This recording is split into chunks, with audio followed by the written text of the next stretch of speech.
Thank you so much for deciding to hang out with me today, for spending your precious time here. This isn't my opinion, this is what science is starting to show. Your brain is constantly predicting how you should feel about your life, and your body has a huge influence on that. Your body signals hormones, inflammation, blood, breathing. And if that system is stressed or inflamed or anything, everything can start to feel heavy or more wrong or less meaningful. So it can look like your life is the problem, but sometimes it's your state shaping the prediction. Prediction is basically, if you don't understand what that is, your brain hates prediction mismatch. Our brain hates when the prediction is mismatched, when a prediction error happens, when reality isn't expectation. That feels like tension. Something is of discomfort. Our brain hates uncertainty when it's like I don't know what's going to happen. Brain hates not being able to predict. This often feels like anxiety, restlessness, overthinking. The brain hates loss of control or agency. I can't influence what's happening, leads to helplessness, having a shutdown energy. It hates unresolved problems, open loops, things not finished, not decided.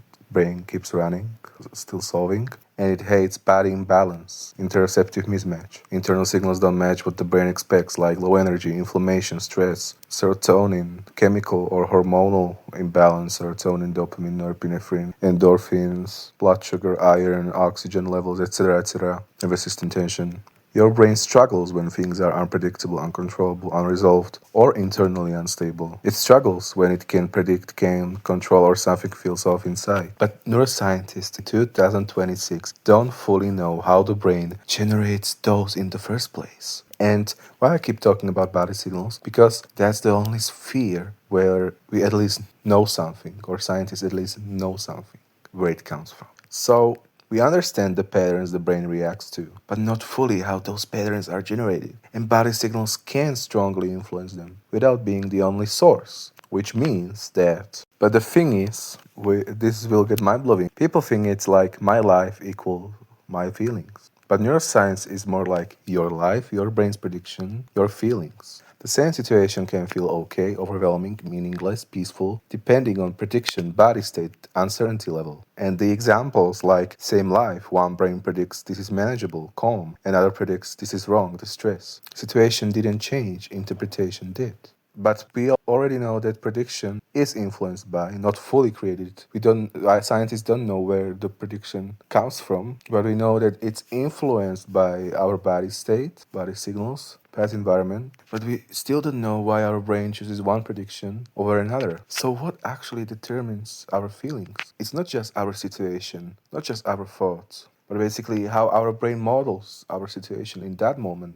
So our situation matter, yeah, but it doesn't directly create your feelings. Your brain's prediction of the situation does. And that prediction is influenced by our body, our past, and something we don't fully understand yet. Let's say even if prediction error is low, uncertainty is low for the brain, there's no prediction mismatch for the brain, threat is low, the four parts the brain creates or is influenced to create happiness by are the way the brain wants it to be by its evolutionary design, a person can still feel empty, disconnected, without meaning or drive.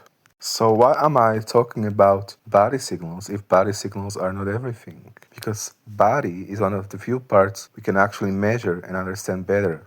Body signals matter so much because we can actually track them. Inflammation, sleep, hormones, nervous system activity. And we can see they change mood, energy, interpretation. But body signals are not the whole story, but they are one of the most observable and influenceable parts of it.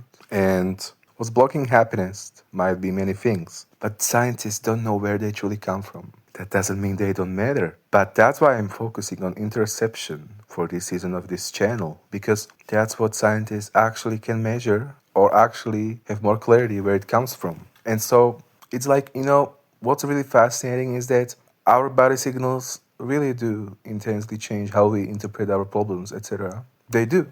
But even while they do that, we know there are other things. So the question is, where those other things come? And that's why I'm focusing on body signals, because that's where, and it's really hard for me to work with them, prediction mismatch, uncertainty, lack of control, etc., because we don't know where they come from. And we know they affect our feelings and thoughts, because I think It's important to explore the part of our feelings and thought emotions that is understood by science and more and not left in question. And this is actually a conversation for hours and hours and hours and hours. But like body signals have direct measurable effects on how our brain interprets our life. So our body signals don't explain everything, but it's one of the few places where we actually know what's influencing what. And that's why I keep talking about them over and over. So, talking about prediction, uncertainty, lack of control, etc., etc., prediction mismatch for error for the brain, it has low key a cliche because we don't know where exactly it comes from. So, and because we don't know where exactly it comes from, it can get more confusing and confusing. And like I said, your situations do affect your feelings, but they're not the main driver behind it. Thank you so much for your precious time here. Thank you so much for spending your time here with me. Feel free to hang out with me even more and explore our feelings, thoughts, and emotions and life and happiness even more in other videos. But absolutely no pressure. Take care, especially take care. And I can't wait to catch you soon.